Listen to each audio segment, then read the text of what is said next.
Baby, I had to make it through the pain. Make it through the pain. The differences. When you was in high school, my mom moved me out of Griffin. Man, when I say that was like the most painful day of my life. Yeah. Like people still ask me, man, why you stop playing football, man? Like, man, you was good. You were right there with Bobby, man. Y'all could have been a dynamic duo. Man, like as a kid, that broke my heart, bro. Like for real. And to be honest, man, it took years for me to get over that because growing up in Griffin, now we talking about back when we was growing up. Right. Griffin was totally different from Clayton County. And like Griffin was more of a family-oriented city. Everybody know each other. And it's still like that to a certain degree, but like a lot of the negative things that was in Clayton County and Atlanta has migrated not only to Griffin, but everywhere. Correct. So when we was growing up, man, I felt like I left my family, bro. When I moved to Clayton County, man, I was introduced to gang violence, introduced to, it was kids that I met like first week of school, man, they dead in 30 days. And, you know, I'm new to this area. I don't know nobody. Right.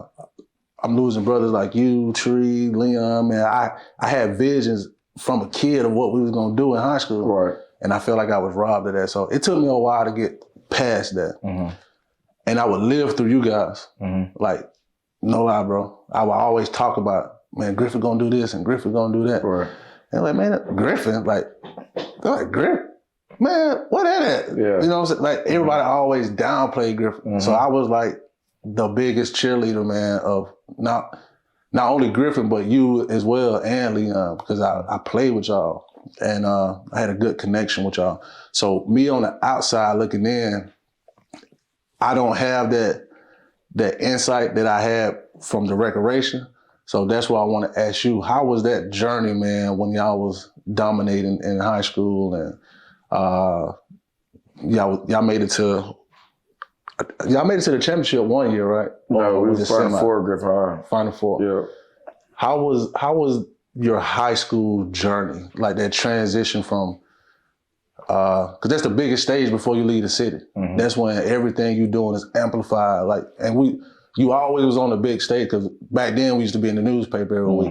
You can go to look through the newspaper, see the name, such and such yard, so many touchdowns, like that. I used to love that too, boy, being that paper, man. But when you got to high school, how was that, man, that transition? For me, the transition wasn't bad for me. The reason why I say that because again, I made sure I put the work in, and also too, you talking about some supposed to be undersized and also here we're gonna play varsity. You know, that's what the naysayer was saying also here.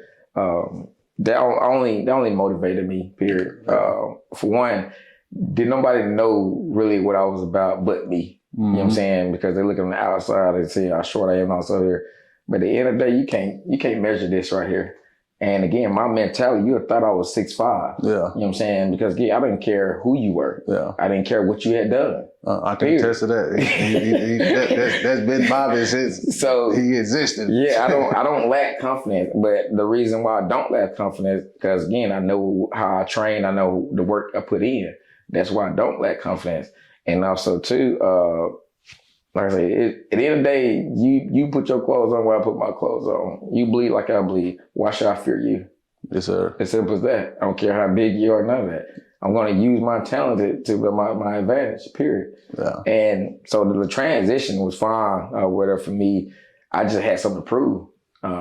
Even though nobody did anything to me physically or whatever, but just telling me what I can and can't do. Nah, not this one. Not Rainey. Yes, you know what I'm saying? Yes, so, sir. And you hear me talking to myself in third person. I motivate myself that way. You know what I'm saying? I don't need nobody else to motivate me. I motivate myself. Yeah. But yeah, the transition was fine with me. And like I said, I had something to prove. And I wanted to start varsity as a freshman. Yeah. And that's what I ended up doing. Yeah. So, yeah, it was fun. And it's always fun to win. You know what I'm saying? So, and that's what we did at Griffin was win. And also, too, when I got there, knowing the tradition, I just want to keep that tradition going. You know what I'm saying? Because again, when people hear Griffin, they tremble, they fear.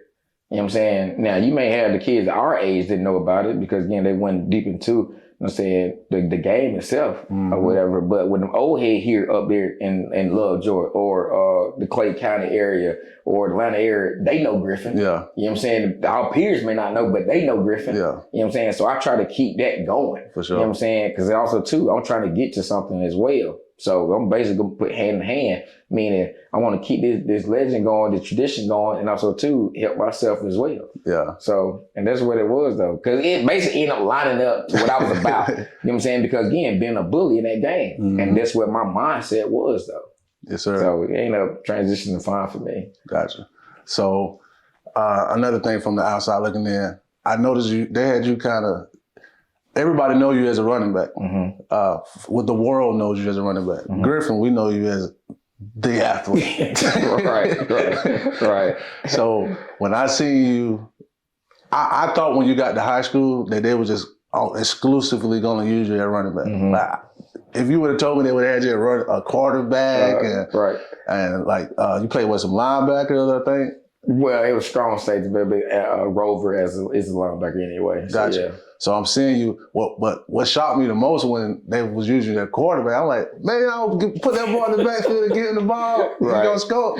Right. Every time. You know what I'm saying? But I know it's a little harder to score in high school. But like I remember, man, you couldn't give us the ball back in the day, bro. We scoring on every play almost. Yeah. I remember when they used to take us out the game, bro. I'm talking about second quarter. Yeah. Blowing folks out. But that was the goal, though. Yeah. The goal was basically, you know what I'm saying, be done before half. Yes, sir. You know what I'm saying? and that's the thing I'm trying to have these young generation understand, have that mentality. Even now in high school, shoot, at halftime, some games, bro, we taking our shoulder pads off. We letting everybody else get to play. Yeah. You know what I'm saying? We sitting there rooting those guys on, wanting them to get playing time, whatever. For sure. Like, that's what the goal was. The goal to have the shoulder pads off before halftime. Yeah. That was the goal. You know what I'm saying? The goal was not trying to play all 4 quarters. You know what I'm saying? Yes, sir. So, and that's where I was trying to let them know and understand, like, man, y'all is different from us, man. Y'all want to sit here not working on stuff here and think you're going to beat people by talent. And they don't fear y'all. Yeah. You don't do nothing to fear them. Like, I don't get it. Like, man, your mindset, we got, listen, when they hear that name Griffin, y'all got to play Griffin. The coaches should be scared. They already know Griffin. Yeah. You know what I'm saying? The coach should be scared, and it should be trickling down to the players. Yeah. You know what I'm saying? Because, again, we buy business, we're going to win. You know what I'm saying? We're going to be fast, we're going to be tough, and we're going to be strong. Yeah. Ain't going to be conditioned. Promise you that. Yes, sir. That's what Griffin always known for. So now, when you say that, right, now that make me think about, when you talk about the tradition, when we was coming into high school, that was the start of the divide. That was the birth of Spalding around that time, correct? When was Spalding? No, because every time we played Spalding, we beat Spalding. Spalding never beat me. No, what I'm saying is, when we talk about tradition. Oh, so like new school, high school? Yeah, like. Yes, they were just coming in. So what was it, like 02? I don't know. I know it was early 2000s. Yeah. And we got to high school at 03. 03, 02, one of them. Yeah. So it was around that time. So basically, Spalding was brand new to the scene. Yes. So that was, to me, you know what I'm saying, being away from Griffin, but still having my heart there, that's when I started seeing, and when I say divide, not that it divided the city, but it kind of separated their tradition. Like, it used to be Griffin. Right. So now it's like a battle. Like, now I see from the outside now, like, that's like the biggest game of the year, basketball and football. When Griffin plays Spalding, it's like, that's the biggest game. The stadium's packed, everybody bringing out the bells and whistles. Right. So I think that kind of took away from the culture of Griffin High School, not Griffin, but Griffin High School. Right. What would you say about that from your perspective? Well, for one, bringing the other high school in, I thought it was good. Yeah. If you look back at it, because again, if you trying to say like, even when we was playing, a lot of guys wouldn't even play. Yeah. If they wouldn't touch the field. You know what I'm saying? They wouldn't get a chance to go to school, whatever. I was saying scholarship, well, football or whatever, and I was athletic scholarship. Because again, you wouldn't have seen them play. Who's he gonna play in front of? Yeah. So I thought that part of it was good, you know what I'm saying, for athletic wise, for another school, because now those kids that don't play, get a chance to showcase. Because again, as Griffin still, at the end of the day, you may have two different schools, but at the end of the day, they all from Griffin. You know what I'm saying? So you got guys that's athletic or whatever, that can ball, can play. It just, they weren't going to play. We still had that one high school. You know what I'm saying? Because, you don't have 11 on the field. Yes, sir. You know what I'm saying? The other, y'all got to sit back there. Yeah. And if you ain't better than that person, you definitely ain't going to touch the field. And the depth chart used to be stupid. Yeah. You know what I'm saying? So that part of it, having other school in, that was good. I would think, I'm saying, on that part of for athletic-wise.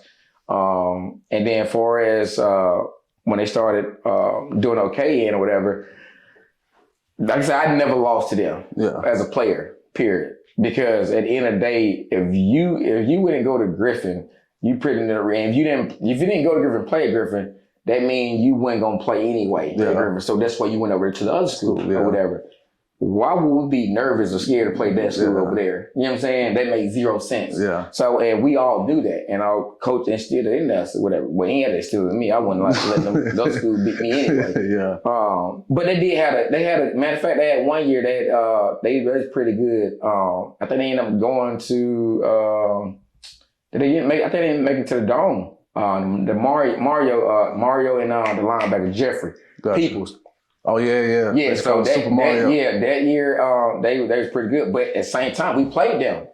They didn't beat us. Yeah. You know what I'm saying? So it was like a known thing for, you know what I'm saying, for us to beat the other team. Yeah. Period. On the other side or whatever. You know what I'm saying? It wasn't no and it wasn't no rivalry. Yeah. How can it be a rivalry? You got 13 wins, you know what I'm saying, or whatever, with zero on the other side or whatever. Yeah. Even when again coaching is the first time I lost to, you know what I'm saying, other school. And then it's just me coaching up again. It's a new, different generation too, though. You know what I'm saying? So, and also too, not having consistent coaches at that school, you can't have a consistent team. Yeah. You know what I'm saying?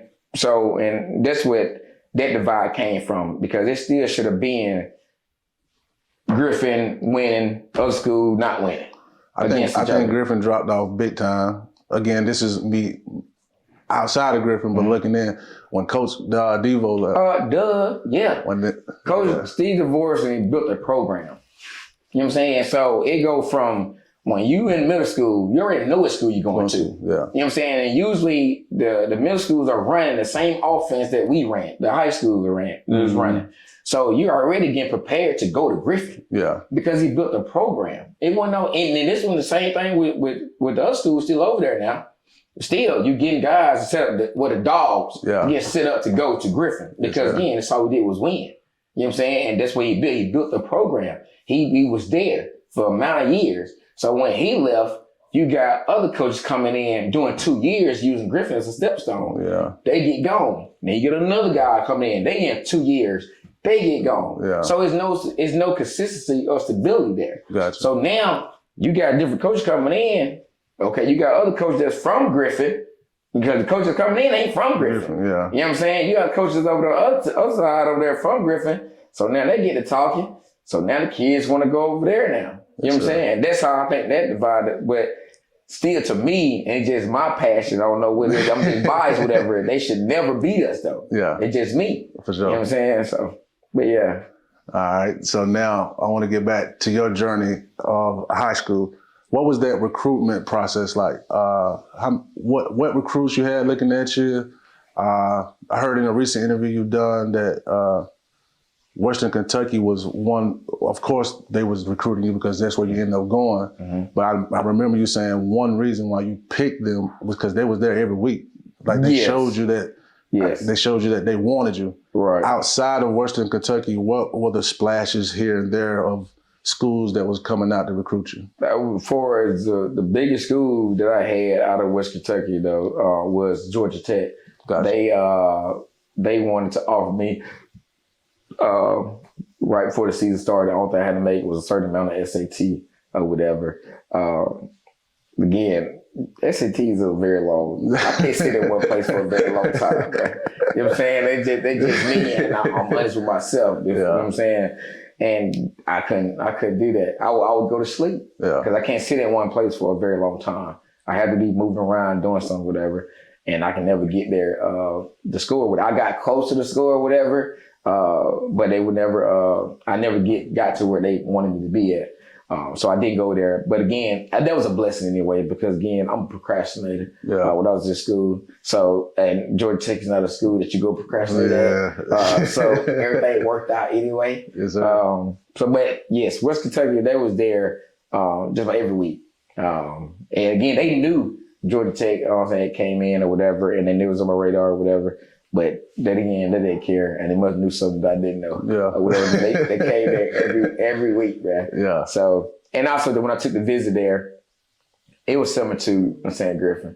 It wasn't not too country, not too city.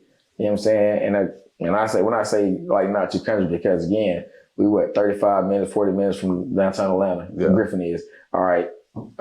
West Kentucky is 40 minutes from Nashville. You know what I'm saying? So you can easily get to the biggest city around anyway. So that's why I looked at that. And also too, they was going Division 1A. They were transitioning from 1AA to 1A or whatever. So I was going to get a chance to play those Georgia Techs and all those guys or whatever. Yeah. So y'all played Alabama too, then? Yes, we did. Play Alabama. I tried to catch that game once. Yeah. Played them twice my year there. Played them twice. Yeah. And I did good both times. My standout out of Wood State High School, but yes, that's what the West State was right there. Georgia Tech and Western Kentucky, that was the biggest two outdoor recruitment wise. There were all the smaller schools, Chattanooga, Eastern Michigan, and none of the ones they wanted me to come go do a visit. I didn't go to Chattanooga. But I went to visit Eastern Michigan. We had one guy up there that was from Atlanta. I didn't know who he was, but he's from Atlanta though. Yeah. He was my host. It was cold up there. I'm like, nah, I'm not coming up here. But it was cool to visit. I tell all the athletes in high school that take their visit, take all your visits. Yeah. Take all of them. You're gonna have, for one, you're gonna get a chance to experience a little bit of the college life or whatever, and you're gonna have fun. Yeah. But you also too understand before you make the decision, don't be picking no school off no fun. Gotcha. You gotta look at them depth charts and see what they got going on in your position and stuff, whatever. You know what I'm saying? Make those type of moves. But yeah, those Georgia Tech and West Kentucky were the biggest ones that I had. Cool. All right. What was that feeling like for you? Me knowing you, I kind of know the answer already. I know you wasn't surprised to be recruited. I know you was expecting that from a young age. I mean, you've been having the spotlight on you, bro, since 7 years old. Right. Like you've been doing this consistently, year in, year out, year in, year out. So I know you weren't surprised. So, but outside of that standpoint, was there any type of feeling that you went through or experienced through that journey that maybe you thought you was prepared for, but you wasn't, or thought you knew how it was gonna feel, but it felt different? No, because I never got a chance to experience that, so I didn't know how to feel about it. Gotcha. To be honest with you, I just my thought process was just get to school, you know what I'm saying, just get to a good school. Yeah. If I get to a good school and I get the opportunity, I know I'm a baller. Gotcha. And I'm trying to have the same accolades and stuff what I was doing in high school brought to college. Yeah. To be honest with you. And that's why I was peed off that I get a chance to play in our first game. That's when we had played Florida or whatever. They have Tim Tebow, Brandon Spice, all them guys or whatever. So I didn't get a chance to play because mishap from the school, gotcha. from Griffin High, with my transcript. So they messed up my transcript, and they on the plane. We on the plane now. We about to be. Everybody's getting on the plane. We at the airport. Everybody's getting on the plane, and they were like, "Randy, we gotta hold up." What you mean we gotta hold up? Yeah. Saying like the clearinghouse hadn't cleared you yet or whatever, or some deal with the transcript from the school. So right now I'm hot. I'm mad. Yeah. So they were like, we're gonna give it time. We're gonna try to make a call. The guy sat on the plane for like 20, 30 minutes or whatever, trying to wait and to bring me or whatever. And they were like, Randy, we gotta go. All right. So mind you that I had Shelly Anthony with me from Fayetteville, whatever, parents now own, this is it. He was in Chattanooga. He was heading down Chattanooga with the school together. Yeah. And he wasn't going or whatever. So I called him. I said, hey, bro, come get me. He turned all back around and came and got me. I said, I ain't going back. Yeah. I ain't going back to West Kentucky or whatever. Because of that. Now that's the only thing that I dislike about the whole thing or whatever, because again, like I told you, I want to take, again, you telling me that I'm not going to go to Division I school or I'm not going to play. I want to, for one, play as a freshman. Yeah. And I'll show y'all that I can ball as a freshman in college, no matter what level you put me on, and I can ball. And again, the biggest team that we played that year was Florida. So what better opportunity would you have to play in? And I got robbed of that because, again, small error from the school. Yeah. You know what I'm saying? So that kind of peed me off. Other than that, though, I ain't really worried about too much. But there was another incident where they wanted to redshirt me. Redshirt who? What? Bobby Rainey? Redshirt Bobby? So, yeah. So I'm like, you want Bobby to sit on a bench? So, again, that right there upset him. I only had 2 times where during that transition from high school to college, is where I had a little run in, whatever, with the college, is that because they wanted to redshirt me. At the time, I didn't want to hear none of that. Yeah. You know what I'm saying? But in reality, though, it made sense because, again, I told you we were making that transition from from 1AA to 1A. Gotcha. That year, we were still on AA or whatever. So it really, we weren't counted for anything or whatever. But I didn't care about none of that. I wanted to play. Yeah. I'm playing as a freshman, checking people's stock. You know what I'm saying? That's what my mindset was. Yeah. But I did not play with that red shirt me, whatever. But then I think it was for the best. To be honest, we weren't playing for anything. And then after that, that's when I started getting a little bit more playing time. Where I should have got more playing time, yes. But that coach ended up getting fired though. So he didn't want to play Rainey. Yes, sir. So I got 2 more questions before we fully dive into your college career. Mm-hmm. The first question is more tailored for the kids. Mm-hmm. Because, man, when I just sit back, and all kind of memories are going through my head about different people we played with growing up, and all the talent, man, both from a football and a basketball perspective. It's a lot of people that was good. Mm-hmm. I'm talking about, and I would say more so in basketball than football, this was the case. Mm-hmm. But they just fell victim to the streets, fell victim to peer pressure, fell victim to the environment. Yep. What would you say to a young kid, man, that you can, if you could talk to a kid that you see it in them, but you also see what's around them, mm-hmm. what would that message be to that kid to try to penetrate their brain to get, just to stay on the right track, man? Well, it would be, don't allow your... Focus, do you understand? Yes, sir. Man, we got the opportunity of a lifetime. You know what it is. We on JPN TV, we turned up, we live. I'm talking about drone action.